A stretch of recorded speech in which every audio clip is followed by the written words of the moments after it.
was young, I never needed anyone, and making love was just for fun. Those days are gone.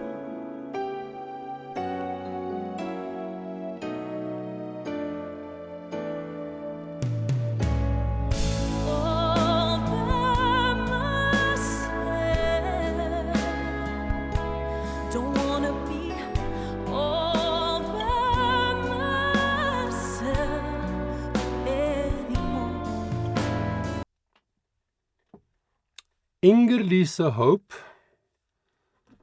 real surname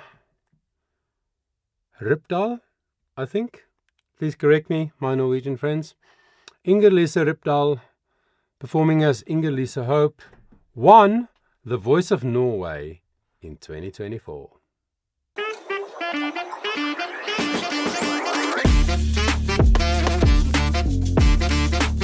Yes!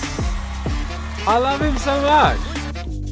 Full voice, again connected, but much more breath flowing. You don't want a mic stand just hanging around.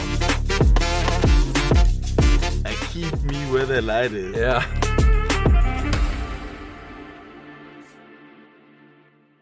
Welcome to the channel. If it's your first time, a special welcome. If you're returning, I really appreciate your support.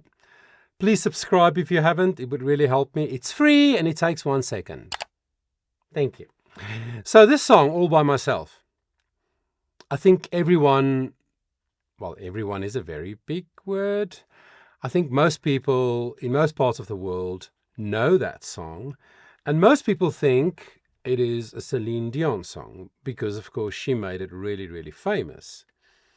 Especially when she recorded it with David Foster. And when she came into the studio to record on the day, he said, let's do a key change. So that's interesting. There wasn't a key change originally. But the song was written by American singer-songwriter Eric Carmen. Released in 1975. That is a long time ago. Okay, I was 4. I was 4 years old then. On his debut album, it was his first single of his debut album called Eric Carmen. And it's based, I didn't know, on the second movement, the Adagio Sostenuto, of Sergei Rachmaninoff's Piano Concerto No. 2 in C minor, Opus 18. I didn't know. I didn't know that. I found that out today. I've listened to the song, like you, maybe thousands of times. I don't know. So I think the chord structure is what it's referring to. I haven't gone and listened to Rachmaninoff's, to that part of Rachmaninoff's piano concerto again, but I will, because I think it's so interesting. And then it says, the chorus was taken from the song Let's Pretend, which Carmen wrote and recorded with the Raspberries, a band, I'm sure, in 1972. Yeah, so he recorded the song. I don't know that it had massive success, but definitely became very successful when Celine Dion recorded it. So this song is obviously used a lot in The Voice, even Idols, definitely the Got Talent shows, Britain's Got Talent, America's Got Talent, Filipinos Got Talent, Norway's Got Talent, all the Got Talents. So INGER LISE here, I've seen some clips of her sing before and really love the way she sings. So I decided to do a little mini series on All By Myself. 3 different interpretations by 3 different vocalists from 3 different parts of the world. Okay? So this woman is now 35 years old, and I just saw this morning that she's now touring across Norway, and I really hope that she does well and people support her as an artist in her own right, because, yeah, I think she deserves it.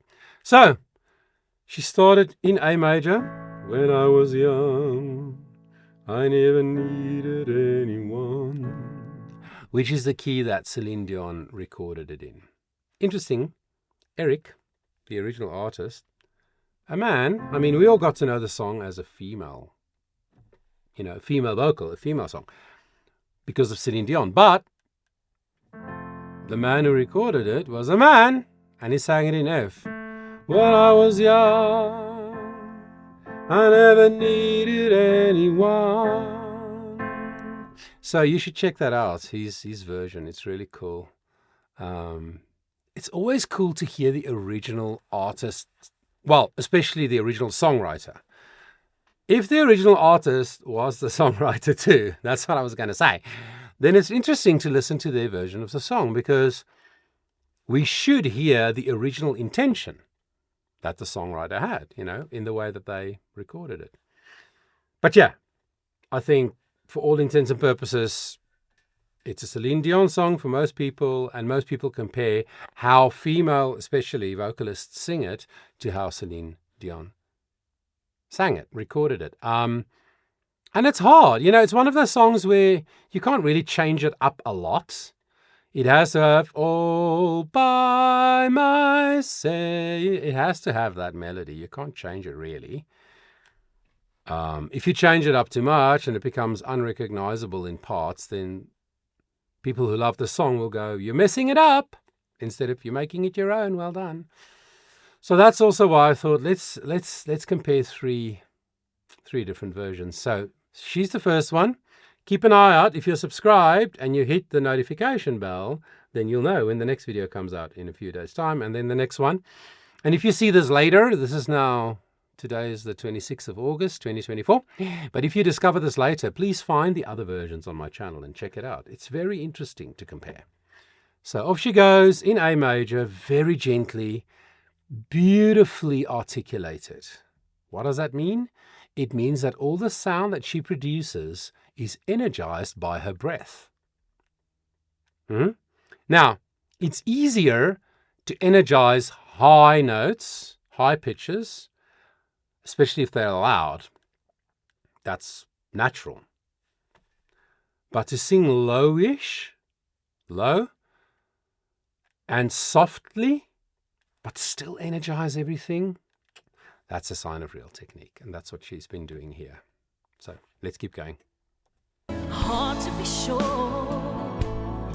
Sometimes I feel so insecure. Slight melodic change. Love so distant and obscure. And obscure. Remains the cure.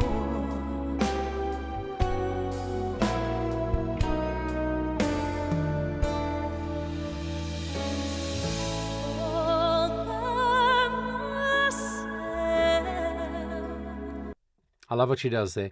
All by myself. I'm exaggerating it so that you can get my point. So what she does is a slight increase and a slight decrease of breath, airflow, which creates the slight coming and going of volume. All by my, like that. It's a beautiful expressive technique that good singers can use. When I work with young singers or new singers, people who are new to the journey of developing their voice, I never encourage that, because people must first learn for the breath to flow freely and have that sense of openness and freedom and energy, that comes from a consistent airflow. But when you have a really good technique, when you know your voice, when you've developed these muscles in a healthy way, then that's one of the tools you can use, absolutely, to great effect. And she doesn't do it to the point where you can't hear what she says or where the pitch is affected negatively or anything like that, obviously. So I love how she comes and goes with the breath like that. Don't wanna be all by myself anymore.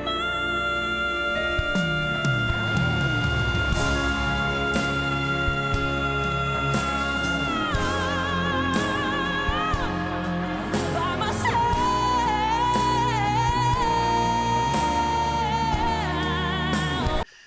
Okay, hard to pause, but no. Anymore. Yeah, so it goes from A major to C sharp or D flat, and it has that high F5. which is the iconic note, which is the one that I told you in the intro, David Foster engineered into the song when Celine Dion recorded it. I listened to Eric Carmen's original, and it doesn't have a key change in it. But that sort of became the most iconic moment in that song. And that's the big note that everybody's looking for in a competition, especially, you know. So that's why they all do it. And she did it really well, in my opinion. It's interesting because that sound that she makes there is not a belt. It's not belting. It is a full, connected, powerful sound with a lot of breath. Because remember what I said just a few minutes ago. However much breath is flowing determines the volume. If you sing loudly, it means a lot of breath is flowing at any given moment. If you sing softly, the breath is flowing very slowly, gently. So she sings that ma, that F with so much breath, but so connected to vocal folds, so there's no breath wasted. And her control and her ability, obviously, to take in a lot of breath is excellent because she sustains it very easily for the full duration of what we expect to hear. Some people cut it short because they run out of breath, but she doesn't. Yeah, excellent. I love the way she sings in that power range, power female vocal range. Above the C5, that's where it's really tricky for a female vocal. Unless you have great technique, then it's not tricky. So.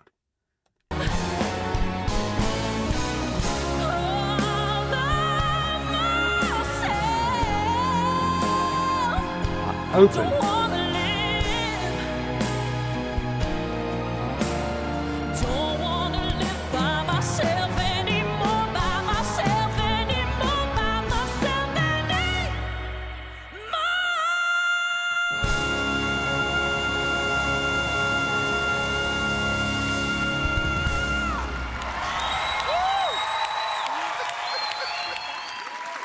Wow. Wowzers. Yeah. So this is an example, for me, one of the best examples of how to sing so strongly, so powerfully without belting. Because belting is pushing. I'm sorry, I've watched hundreds and hundreds of vocal coaches talk about belting and how to belt and what. I don't believe in it. Belting is pressure. Belting is trying to sing in a chest resonance sound, but in a pitch range where the sound does not resonate in this area. So I will never be a fan of that. But that is the way to sing super powerful in that power band range, like I've said, so excellently with such control. And also what I loved about Inge's performance here and the other performances of hers that I've seen is, as they do throughout these kinds of competitions, she just got more and more confident. But even from the beginning, she's so calm. She's so secure. She was 34. She just turned 35. So she's not young, but she's not old. But it's an older age, to start a journey like this. But she just seems secure about herself.